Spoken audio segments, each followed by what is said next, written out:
की जान जाना, एक इंसानियत का कत्ल होना है और पाँच नौजवान के ज़िंदगी को खोना। डिम्पल यादव जी, माननीय धर्मेंद्र यादव जी और हमने और राज्यसभा में हमारे माननीय प्रोफेसर साहब, हमारे नेताजी ने भी मांग की है उनके खिलाफ हत्या का मुकदमा दर्ज हो और उनको सलाखों के पीछे भेजना चाहिए। जो संभल पे चर्चा हो और जिसको हमें आश्वासन मिला है स्पीकर सर द्वारा कि वो चर्चा है, वो कहते हैं कि सर्वे होना चाहिए और विद इन 2 आवर्स प्रशासन पहुंच जाता है सर्वे करने के लिए। और जहां हमारे सांसद पॉइंट में क्यों नहीं कंट्रोल किया, तो ये पूरा प्रशासन के द्वारा ही कराया गया घटनाक्रम है। लोग एक ही बात को रिपीट कर रहे हैं, संभल का जो घटनाक्रम है बहुत ज़्यादा दुखद की घटना है जो हुई है, क्योंकि किसी भी एक मासूम की जान जाना, एक इंसानियत का कत्ल होना है और पाँच नौजवान के ज़िंदगी को खोना पड़ा है। और इसमें जिस प्रकार से जल्दबाजी कर करके लापरवाही की गई है और पुलिस प्रशासन के द्वारा ऐसा लगता है कि प्री प्लान पहले से था। जब एक सर्वे हो गया था, दूसरे सर्वे करने की क्यों ज़रूरत पड़ी? हमें अफसोस है कि वहाँ पर इतना ज़्यादा बवाल पुलिस प्रशासन के द्वारा कराया गया और उसके बाद में झूठे मुकदमे दर्ज किए गए।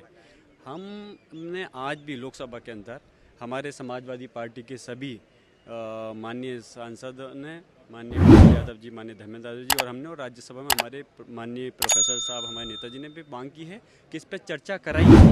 जब चर्चा होगी तो तभी तो डिस्कशन होगा कि कहाँ पे क्या क्या घटनाक्रम हुए, हम बता सकें, देश जान सके इसमें कि क्या सूरत हाल हुई है और किस प्रकार पुलिस के प्रशासन के लोगों ने वहाँ की जनता के साथ उत्पीड़न किया है। और ये कानून की वजह से जो भी दोषी है उसमें ऐसे नहीं है कि सिर्फ सज़ा जनता को मिलेगी। अगर पुलिस प्रशासन कानून को तोड़ता है, संविधान का उल्लंघन करता है, तो हमारा देश का लॉ उनके लिए भी कार्रवाई करने के लिए बना है।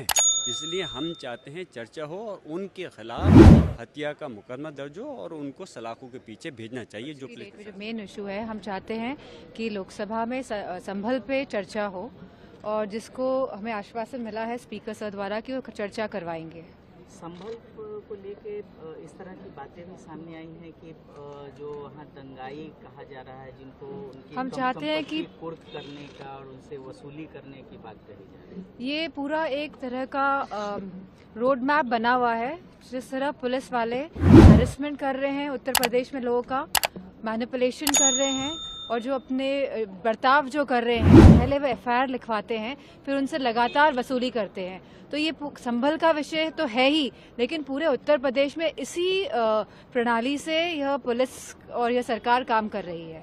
और दरगाह शरीफ में जिस तरह से शिव टेम्पल को लेकर जो सूट फाइल किया गया है और उस पर जो सियासत हो रही है, इस पर आपका? मैं समझती हूँ जो सत्ता पे बैठे हुए लोग वो लोग हैं जो देश को पीछे जाने का काम कर रहे हैं। और जिस तरह की जो ये देखने को मिल रही हैं घटनाएं, कहीं ना कहीं ये नहीं चाहते हैं कि हमारे युवाओं को रोजगार मिले, हमारे बच्चों को आरक्षण मिले, हमारी महंगाई कम हो। तो मैं समझती हूँ लगातार इस सरकार की एक ही वन पॉइंटेडनेस में काम कर रहे हैं कि कैसे लोगों का ध्यान भटकाया जाए जो मेन इश्यूज हैं आज की तारीख में। संभल पर सत्ता पक्ष की ओर से कहा जा रहा है कि एक सुनियोजित साजिश के तहत इसको अंजाम दिया गया है। यही विपक्ष भी यही बात कह रहा है और सत्ता पक्ष भी यही बात दोहरा रहा है विपक्षी पार्टी की, क्योंकि हम कह रहे हैं कि बहुत ही सुनियोजित तरीके से इस घटना को अंजाम दिया गया। दोनों तरफ से एक बात कही जा रही है। अगर आप पूरी घटना की जो आप उसका क्रोनोलॉजी को देखेंगे, जो घटनाक्रम है, तो जिस तरह 19 तारीख को पिटीशन फाइल होती है, 19 तारीख को ही जो जज हैं वो कहते हैं कि सर्वे होना चाहिए और विद इन 2 आवर्स प्रशासन पहुंच जाता है सर्वे करने के लिए। और जहां हमारे सांसद मौजूद रहते हैं और सर्वे होता है और सभी का इसमें मैं समझती हूँ पीसफुली पूरा सर्वे हो जाता है। और उसके बावजूद भी फ्राइडे को बैरिकेडिंग करके वहाँ पे जो नमाज होनी चाहिए थी फ्राइडे को, वहाँ पे लोगों को रोका जाता है। इसके बावजूद भी माहौल पीसफुल ही रहता है, लेकिन अचानक प्रशासन का डिसीजन लेना 22 तारीख की रात को कि 23 को फिर से या 24 को फिर से सर्वे कराएंगे, 23 की रात को डिसीजन लेना। और जहाँ प्रशासन के लोग आगे चल रहे हैं, DM आगे चल रहा है, SO आगे चल रहा है और पीछे से नारेबाजी होती है, प्रशासन ने उसी पॉइंट में क्यों नहीं कंट्रोल किया? तो ये पूरा प्रशासन के द्वारा ही कराया गया घटनाक्रम है।